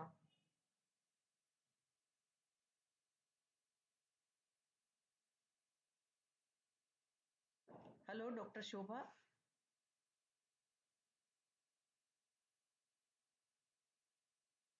हाँ जी, डॉक्टर मंजूषा, आप अपना प्रश्न पूछिए। हाँ, नमस्ते जी डॉक्टर हेतल मैडम और सीमा मैडम। एक बहुत ही इम्पोर्टेंट विषय को आज हाथ लगाया है हमने, क्योंकि जैसे लॉन्जेविटी बढ़ रही है वैसे आगे वाली उम्र में जीने वाले स्त्रियों की संख्या बढ़ रही है, और उसके साथ क्वालिटी ऑफ लाइफ मेंटेन करना मुश्किल होता जा रहा है। तो इस हिसाब से आपने, सीमा मैडम ने बहुत अच्छी तरीके से समझाया दोषों के हिसाब से कैसा हुआ वो। मुझे एक्चुअली मुझे थोड़ा शेयर भी करना था कि ये जो सीमा मैडम ने ये क्वेरी पूछा था, तो I was just thinking, but it is along the same lines like Hetal madam जो आपने सोचा कि उसको दोषों के हिसाब से शुद्धि करा लो तो ये रिपीटेडली नहीं होगा। लाइफस्टाइल मैनेजमेंट में कुछ दोषों के हिसाब से something has to be added in with in terms of ahara and vihara, that will reduce the pitta and vata in her system. जो पेट की वो बात कर रहे थे, तो मैडम के स्लाइड्स में भी आया था कि शीतली प्राणायाम करवाओ, और may be we need to also think about how much screen exposure they are having and how much रात्रि जागरण they are doing because of the screen. That is one very common factor in people nowadays.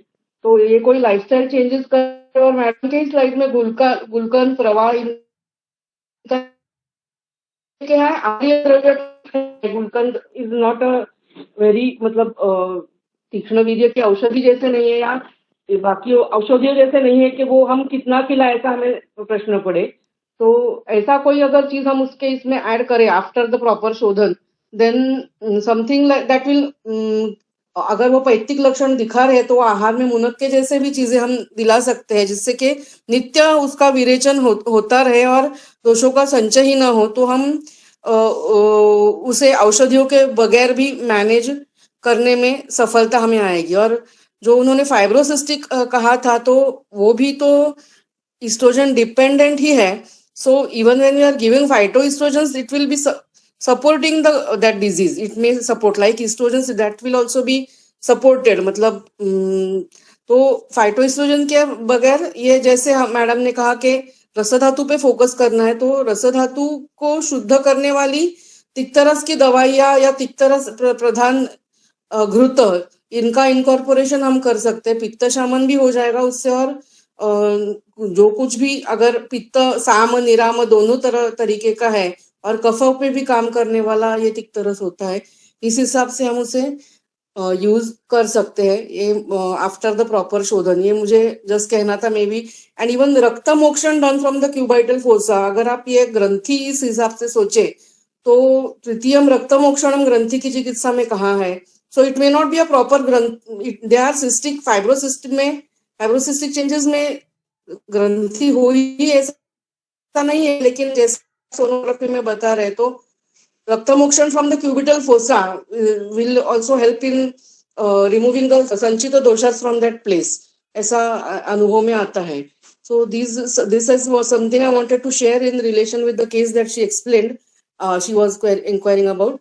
And one more thing I wanted to ask is के ये जो अभी as तो वात की तरफ बढ़ने की तरफ जा रही है, पर कफ प्रधान लक्षण भी निर्माण होते हैं, तो उसमें शोथ आ जाता है, स्लगिशनेस आ जाता है। तो इन ऐसे लोगों में ईस्ट्रोजन खुद भी एक एनाबॉलिक काइंड ऑफ हार्मोन ही है, जो कि वेट बिल्डअप, मसल बिल्डअप वगैरह करवाता है। तो अगर ये हम देते हैं शतावरी जैसे या फाइटोइस्ट्रोजन जैसे चीजें, तो उनके विपरीत परिणाम कफ जैसे में देखने को मिलते हैं क्या? मुझे ऐसा लगता है कि मिलते हैं। और अगर ऐसा होता है तो हमें किस तरीके से ये दोष हटा करके इसे स्पेसिफिकली कफ और वात का ये जो मिक्सचर है, एज वात का है लेकिन सिम्टम्स उनके कफ के प्राधान्य के दिखा रहे हैं, तो ये जो विरुद्ध हमेशा ही प्रॉब्लम आता है कफ वात जो कॉम्बिनेशन आता है उसमें, क्योंकि एक को मैनेज करो तो दूसरा बढ़ जाता है, ऐसा होने की संभावना बहुत रहती है। तो इसके बारे में कुछ अनुभव किसी का हो तो मुझे वो उसका I am just interested in knowing if anybody has an experience in managing this kind of paradox. Thank you, madam.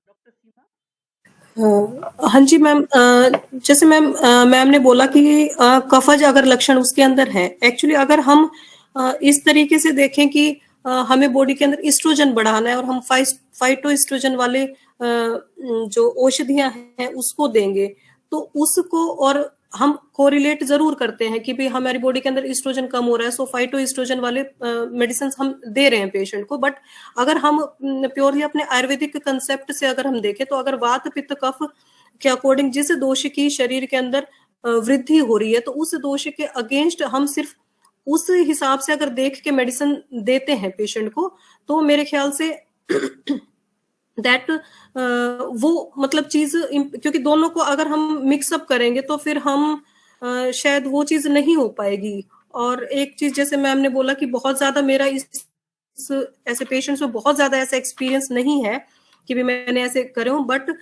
ये सिर्फ हम रिलेट करने के लिए कि भाई इसके अंदर फाइटोएस्ट्रोजन है तो हमें ये देना है ताकि एस्ट्रोजन डेफिशिएंसी वाले जो सिम्टम्स है उससे मतलब कम हो जाए।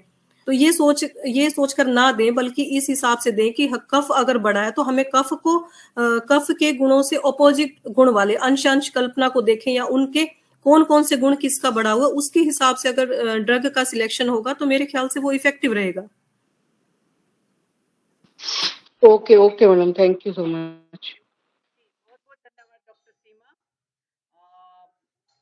इसमें मैं कहना चाहूंगी कि बहुत ही अच्छा प्रयत्न है, आपने काय चिकित्सा में एमडी कर दी, उसके बावजूद भी आपका बड़ा माइन्यूट ऑब्जर्वेशन है, और मैं कह सकती हूँ कि ये सच में काबिले तारीफ है ना, क्योंकि उम्र के जिस पड़ाव पे हम हैं तो हमारे स्टूडेंट्स उस उम्र से ही काफी ज्ञानवान है, तो ये बहुत ही अच्छा सुझाव है। और मैं सभी पार्टिसिपेंट्स, जैसे बहुत सारे मेरे स्टूडेंट्स भी है, एक विषय कहना चाहूंगी कि जब भी आपको किसी केस के लिए ऐसा लगे ना कि यार क्या करे, तो सिर्फ आयुर्वेद सोचिए, आपको हमेशा बहुत अच्छा आंसर मिलेगा, सटीक मिलेगा, और मरीज आपका ठीक हो जाएगा। आयुर्वेद को बहुत अच्छी नामना मिलेगी। आयुर्वेद को हम एक अच्छे मुकाम पे ले जाना चाहते हैं, आयुर्वेद जिस मान सम्मान का अधिकारी है वहां पहुंचाना चाहते हैं, वो आयुर्वेद से ही मिलेगा, है ना। तो तब उसमें दूसरी बात ना सोचे, और एक छोटा सा उसमें मेनोपॉज का एक गुडुचि, गोक्षूर और आंवला, है ना, रसायन चूर्ण के नाम से पूरे गुजरात में मशहूर है, और ये बहुत अच्छा है कि वहाँ हम उसका उपयोग इवन पंसारी करते हैं, है ना। अच्छा, वो रसायन चूर्ण देना, और बिना प्रिस्क्रिप्शन भी गुजरात में हजारों लाखों लोग इसको खाते हैं। और मैंने स्वयं जब मैं बीएमएस कर रही थी तब भी बहुत लोगों को देखा है कि रसायन चूर्ण उनके घर में रहता है, और वीक में कभी 2 बार, वीक में कभी 3 बार, कभी इस तरीके से बहुत सारी महिलाओं के द्वारा वो लिया जाता है। तो गुडुचि, गोक्षूर और आंवला, है ना, ये समभाग में घी और शहद के साथ अष्टांग हृदयकार मानी वाग्भट जी का योग है जरा चिकित्सा में, है ना। तो ये इसके ऊपर अभी लास्ट 1 साल पहले मैंने जयपुर में डिजर्टेशन भी करवाया मेनोपोजल सिंड्रोम के ऊपर, डॉक्टर मोनिका का काम था, तो उसका आर्टिकल भी आप देख सकते हैं नेट पर, और वैसे भी बहुत अच्छा है, और भी बहुत सारे आर्टिकल मिल जाएंगे उस पे, है ना। तो ये सच में बहुत अच्छा है। डॉक्टर उज्ज्वला, आप अपना प्रश्न पूछ सकते हैं। नमस्ते मैम, बहुत अच्छा था सेशन। और मुझे पूछना था कि जैसे कि पेरीमेनोपॉज और मेनोपॉजल में जो है ना, लेडीज को इरेगुलर ब्लीडिंग होता है, उनको बीच में ही स्पॉटिंग शुरू हो जाता है, तो इसको हम फिजियोलॉजिकल लेके तो उसको हम चिकित्सा करना चाहिए कि मतलब क्या करना चाहिए इस कंडीशन में हमें, वो मुझे थोड़ा सा बताइए। मैम देखिए, इरेगुलर पीरियड्स पेरीमेनोपॉज में मिलेंगे क्योंकि ओवरियन जो एक्टिविटी है वो डिक्लाइन हो रही है, बट उसमें उसके सिम्टम्स किस टाइप के हैं, क्योंकि नॉर्मली क्या होगा कि प्रोजेस्टेरोन की सिक्रीशन नहीं है, एस्ट्रोजन डेफिशिएंट है, तो उस केस में एंडोमेट्रियल थिनिंग होगी, तो स्कैंटी मेंस्ट्रुएशन होगा मोस्टली जो पेशेंट्स में होगा, धीरे धीरे स्कैंटी होगा या फिर उसका गैप बढ़ेगा। लेकिन इनके अलावा जैसे, तो इसको हम एज ए नॉर्मल बाकी सिम्टम्स के साथ भी कोरिलेट करके कि अगर पेशेंट में वो है तो इसका मतलब वो पेरीमिनोपोजल फेज में है, तो हम उसके अकॉर्डिंग उसका ट्रीटमेंट स्टार्ट कर सकते हैं, मतलब ट्रीटमेंट का मैनेजमेंट स्टार्ट कर सकते हैं। बट अगर पेशेंट्स में हमें कुछ हटके चीजें मिल रही है, जैसे कि इंटरमेंस्ट्रुअल स्पॉटिंग मिल रही है, ब्लीडिंग मिल रही है, तो उस केस में एक बार इन्वेस्टिगेशन शायद हमें करा लेनी चाहिए, क्योंकि अगर हो सकता है कि वो कई बार हार्मोनल इम्बैलेंस से भी वो चीजें हो जाती हैं, बट उसको क्लियर करके हमें चलना चाहिए कि कोई और इश्यू तो उसको नहीं है, तो इन्वेस्टिगेशंस भी हमें करा लेनी चाहिए, जहां हमें पेशेंट्स के उसके अकॉर्डिंग थोड़ा सा भी अगर डाउट लगता है कि कोई दूसरी चीज हो सकती है, कि कोई पैथोलॉजिकल कॉज भी है, तो उसमें इन्वेस्टिगेट करा के then we should start the treatment. बहुत बहुत धन्यवाद डॉक्टर साहब। Doctor Shobha, hello doctor Shobha, मैंने पहले भी आपका नाम अनाउंस किया था मगर आपने तभी आंसर नहीं किया। Doctor Shobha,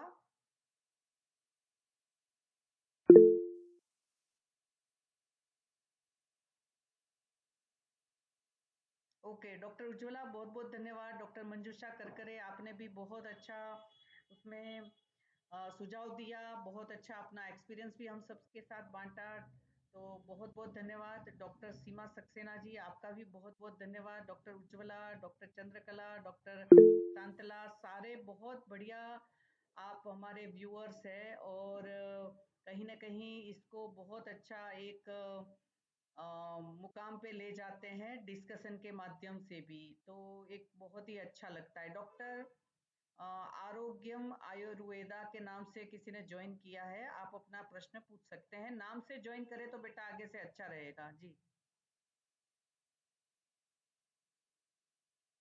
hello hello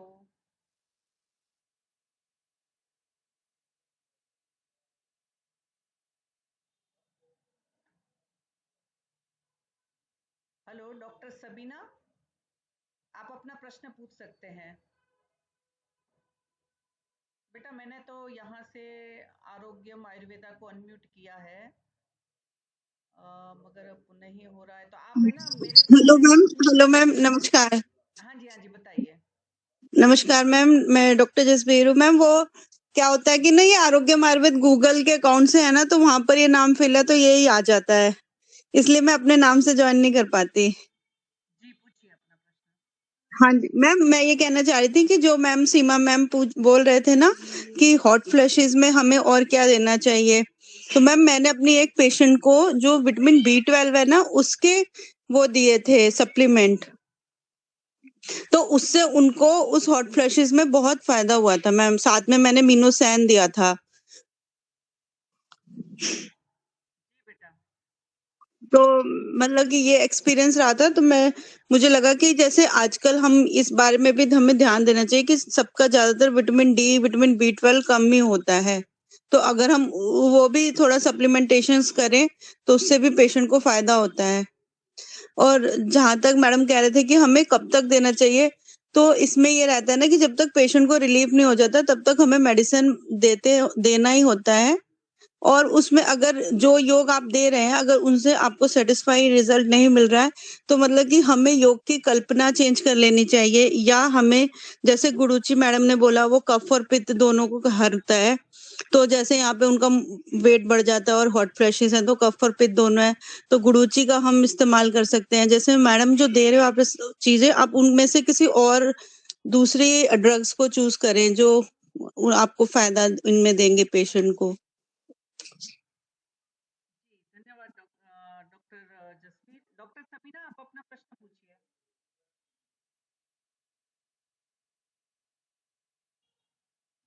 Sabina Mahajan. Doctor Sabina. Good evening, ma'am. हाँ जी, you Uh, can, yeah. okay, thank you, ma'am. First of all, I thank you, ma'am. You teach us this menopause symptom and all treatment. I want to ask, in female we use all medicine according to the menopause symptom, but in male case, I want to know how to treat in case of male may.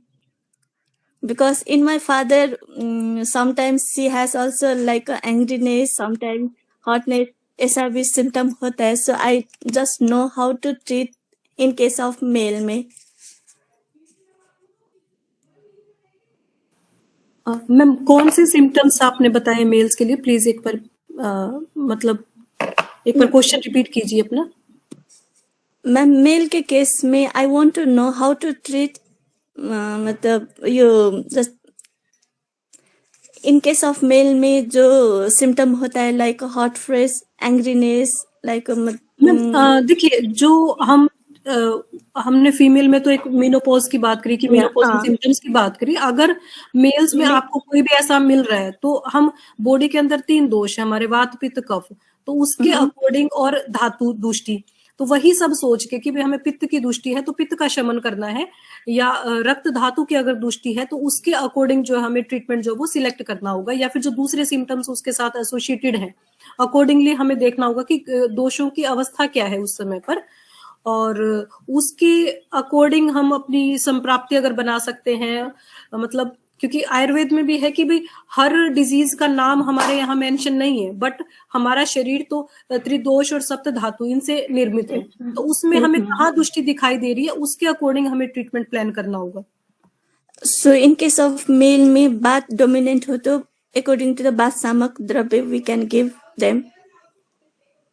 Yes ma'am, अगर वात बड़ी हमें लग रही है कि हमें वात बढ़ा हुआ है, वात डोमिनेटेड पेशेंट है और वात ही बढ़ा हुआ है, तो वात शमन करने वाली चिकित्सा और जरूरत है तो वात का शोधन भी हमें करना होगा अगर दोष बहुत ज्यादा बढ़े हुए हैं तो. Okay ma'am. Ma'am in case of डोंडस टाइप ऑफ मेनोपॉज मतलब सिम्टम हो तो in that case how to we treat, like coughs and bathers both are symptom हो तो in case of. मैम देखिए, कफ और वात का मोस्टली मतलब जो है विरुद्ध चिकित्सा उसकी होती है, बट उसमें भी हम एकदम से कितने कौन कौन से सिम्टम्स उसके अंदर बढ़ रहे हैं तो किस हिसाब से उसकी थोड़ी सी अंशांश कल्पना कि कौन सी चीज कितनी मात्रा में बढ़ गई. गुण वात में भी हमारे पास सिर्फ एक गुण नहीं होता जिसकी वृद्धि या क्षय कुछ ऐसा होगा. जैसे हम बोलते हैं कि रुक्ष, शीर्थ है, लघु है, कौन सी चीज बढ़ी हुई है उसके अकॉर्डिंग हमें उसका शमन करने वाली, कोई चीज कम है तो उसको अधिक करने वाली चीज है, कोई चीज एक जैसे कि हम वृक्ष को दूर करेंगे तो हम स्निग्ध दे रहे हैं, बट अगर कफ में भी वही बढ़ाओ तो हम ऐसा कल्प यूज नहीं करेंगे कि जो एक को बढ़ा रहा है दूसरे को कम कर रहा है. तो वो थोड़ा सा शायद उसके हिसाब से हमें वो देखना पड़ेगा कि कौन सा गुण, अगर हमें दोष से एकदम से समझ नहीं आ रहा है या फिर हम उसको कोरिलेट नहीं कर पा रहे तो हम उसके गुणों के हिसाब से उनकी मतलब एक एक गुण के हिसाब से कि कौन सा गुण बढ़ा है, किस हेतु से बढ़ा है, उसको देखते हुए उसकी चिकित्सा जो है हम कर सकते हैं. Okay ma'am, thank you ma'am.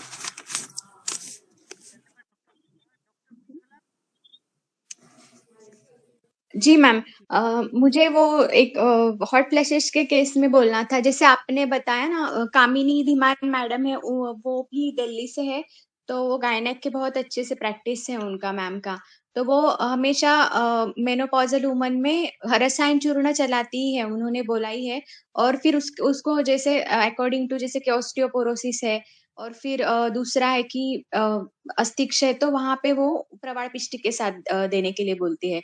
और मुझे एक बोलना था कि जहाँ पे एंडोमेट्रियल थिकनेस ज्यादा है और कुछ भी ग्रंथि का इन्वॉल्वमेंट है तो हमें जो वासा गुड़ुच्चादि रक्तपित्त अधिकार में आया है, और जो कि पंचभौतिक चिकित्सा में उसे फलत्रिकादि घन बोला है, काढ़ा जो कि दातार गुर्जू ने उसका निर्मित किया है।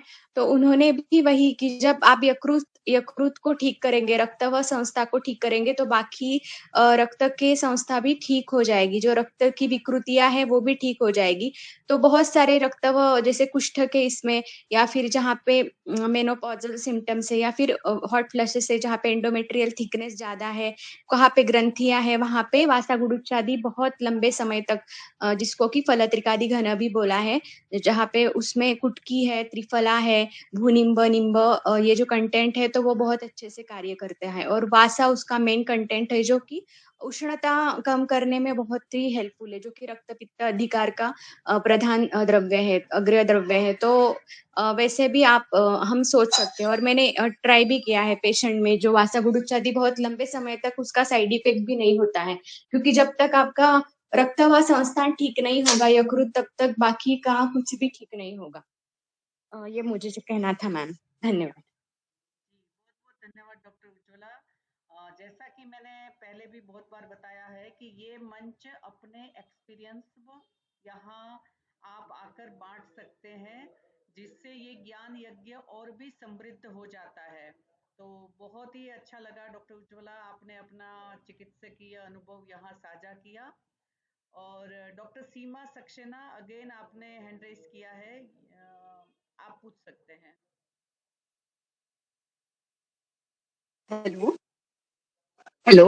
हाँ जी, हाँ जी, नमस्कार जी, हाँ जी। नमस्कार मैम, मैं अभी एक नाम में भूल रही हूँ। डॉक्टर मैडम ने क्वेश्चन बोला था ना, एंड्रोपॉज के बारे में पूछ रही थी वो, ये मेल में अगर ये दिक्कत होती है तो क्या करना चाहिए। मेरे पास एक पेशेंट था मैडम इस तरह का, तो उसमें एक्चुअली मैंने देखा कि टेस्टोस्टेरोन हार्मोन जब ब्लड में कम होने शुरू हो जाते हैं, एंड्रोजन्स, तो पेशेंट को एक तो प्रोस्टेट एनलार्ज होता है और उनको वो यूरिन की प्रॉब्लम होती है, बार बार रिटेंशन यूरिन की प्रॉब्लम, मतलब ये फ्रीक्वेंसी ऑफ यूरिन बढ़ जाती है, प्रोस्टेट एनलार्ज हो जाता है, और उसके साथ साथ थोड़ा सा मसल्स पे कंट्रोल नहीं रहता, उनका नर्वस सिस्टम भी वीक हो जाता है उस समय। तो वो सारे सिम्टम्स जो हमें देखने को मिलते हैं मैम, मैंने अश्वगंधा चलाया था उस पेशेंट को ना, तो अश्वगंधा से काफी रिलीफ मिला था पेशेंट को, क्योंकि नर्वस सिस्टम स्ट्रॉन्ग करना है अगर हमें और मसल से स्ट्रॉन्ग करनी है, तो अस्थि पोषक और अश्वगंधा ये कैप्सूल्स दिए थे मैम मैंने उस पेशेंट को, तो उसे काफी इससे आराम मिला था। और पुनर्नवा मंडूर। हेलो। जी, बिल्कुल, बिल्कुल, तो बहुत बढ़िया और बिल्कुल तो सही सोचा है आपने और सटीक ही रहना चाहिए। और तो बहुत अच्छी ज्ञान गंगा है। हर बार अ, हम क्या, मैं भी ऐसा ही करती थी कि हमेशा औषध के बारे में सोचते हैं, है ना? जी तो मैम। कभी ऐसा भी करके देखिए, है ना? जी कि खाना कट करवाइए, है ना? जैसे जी जी। ऐसी कंडीशंस में जहाँ ऐसा लगे ना कि हम्म। काबू नहीं आ रहा, सोचा था वैसा नहीं हो रहा है, जी तो मैम। हमेशा फूड इनटेक को भी कटेल, है ना, कट शट करना चाहिए कि नहीं, 2 ही बार खाना खाना है, इतनी ही मात्रा में हम्म। खाना है, क्योंकि कई बार भोजन संबंधी आहार मात्रा पेशेंट के द्वारा ठीक से नहीं ली जाती, मानी अधिक मात्रा में ली जाती है, ऐसा कुछ मेरा कहने का मतलब है। तो हम जी वैसा मैम। भी करके देख सकते हैं, क्योंकि मैंने ऐसा बहुत सारे केसेस में किया है, इवन हाइपोथायरॉयडिज्म में किया है जी मैम। कि काबू नहीं आ रहा था, तो हमने कहा कि कितनी रोटी खाती है, 4 रोटी। मैंने कहा 2 ही खानी है, ज्यादा चबा के खानी है, मोबाइल नहीं देखना है, टीवी नहीं देखना है, किसी के साथ बात नहीं करनी है। हम्म। तो बहुत अच्छा रहा।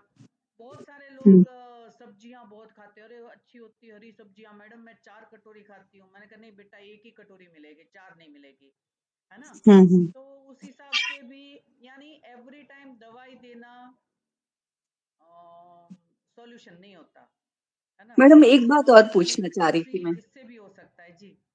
जी मैम, मैं कह रही हूँ कि सारी जो प्रॉब्लम्स ये होती है ना, मेनोपॉज पोस्ट मेनोपॉज वाली, हाइपोथैलेमो पिट्यूटरी ओवेरियन एक्सिस डिस्टर्ब होता है हमारा, जो भी है हार्मोन्स तो इन्हीं से गवर्न होते हैं ना, तो हाइपोथैलेमस का कंट्रोल लिवर के पास है, ऐसा मुझे कुछ लगता है आयुर्वेदा पढ़ने से, कि हाइपोथैलेमस पिट्यूटरी और ओवरी ये सब एक दूसरे को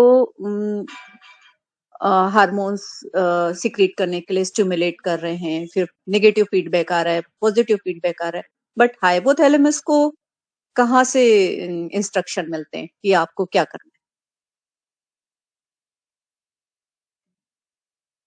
हेलो। कह सकते हैं, हाँ जी, हाँ जी, बिल्कुल कह सकते हैं, क्योंकि रक्त तो जीव स्थिति और रक्तवान तो स्रोतस का मूल यकृत है। और वैसे भी हम जानते हैं कि लीवर शरीर में लगभग 250-300 काम संभालता है अलग अलग। तो हम्म डॉक्टर शिव सरीन SHIV है ना, शिव सरीन जी के बहुत अच्छे अच्छे वीडियो यूट्यूब पर उपलब्ध है और जी सुनने चाहिए, है ना, समझने चाहिए। और आयुर्वेद के उन सिद्धांतों के साथ उसके बड़े तालमेल भी बैठते हैं और बड़े सरल शब्दों में सर ने काफी अच्छे अच्छे इंटरव्यूज दिए। इवन हमारे NIA के यूट्यूब चैनल पर भी वीडियो है, क्योंकि एक जी मैम। आयुर्वेद दिवस के उपलक्ष्य में सर को राष्ट्रीय आयुर्वेद संस्थान में यहाँ आमंत्रित किया था और उनका तब लेक्चर हुआ है, तो आप वो भी सुन सकते हैं। तो ऐसा मैम करके कौन से नंबर का व्याख्यान है मैम? डॉक्टर शिव सरीन ऐसा करके NIA के यूट्यूब चैनल पर चले जाइए और फिर वहां टाइप करेंगे। व्याख्यान संख्या तो नहीं है, क्योंकि अलग अलग जी मैम। व्याख्यान हमारा IT सेल अपलोड करता है ना, जी तो मैम। वहीं आपको मिलेगा ऐसे, है ना। जी मैम। जी। ठीक है ma'am. Doctor thank you. Seema आज के स्पीकर और डॉक्टर सीमा सक्सेना दोनों का बहुत बहुत हार्दिक धन्यवाद। और डॉक्टर सीमा की आज तबीयत भी अच्छी नहीं थी, उसके बावजूद भी आपने बहुत अच्छा व्याख्यान दिया। प्रत्येक स्लाइड को उचित केयर के साथ डिटेल में डिस्क्रिप्शन भी दिया, तो मैं समझती हूँ कि सच में बहुत ही बढ़िया प्रेजेंटेशन। और मैं आपका बहुत बहुत विश्व आयुर्वेद परिषद की ओर से हार्दिक धन्यवाद करती हूँ। और आगे ऊपर भी आप इस तरीके से एक हमारा इमरजेंसी व्याख्यान भी तैयार रखिएगा, तो कभी कभी कुछ ऐसा रहा तो मैं आपसे जरूर बात करूंगी। Doctor Ujjwala, thank you. जी जी जी जी, हाँ डॉक्टर उज्ज्वला सही कह रहे हो कि डॉक्टर शिव सरीन जी ने बहुत अच्छा इम्पोर्टेंस वाला बात कही है। और जी बिल्कुल, उसको साथ हम आयुर्वेद को भी बहुत सारे सिद्धांतों को देख सकते हैं। सबसे लास्ट में मैं शांति मंत्र ले रही हूँ, आप सभी म्यूट रखकर ही दोहराएंगे। ओम सर्वे भवन्तु सुखिनः, सर्वे सन्तु निरामया, सर्वे भद्राणि पश्यन्तु, मा कश्चित् दुःखभाग् भवेत्। ओम शांति शांति शांति। नमो नमः। विश्व मंगल की कामना के साथ आप सभी अपनी अपनी जगह पर अपने हिस्सेदारी की आयुर्वेद के प्रति प्रामाणिकता निभाते रहेंगे। और आज के स्पीकर का बहुत बहुत, डॉक्टर सीमा का विशेष धन्यवाद।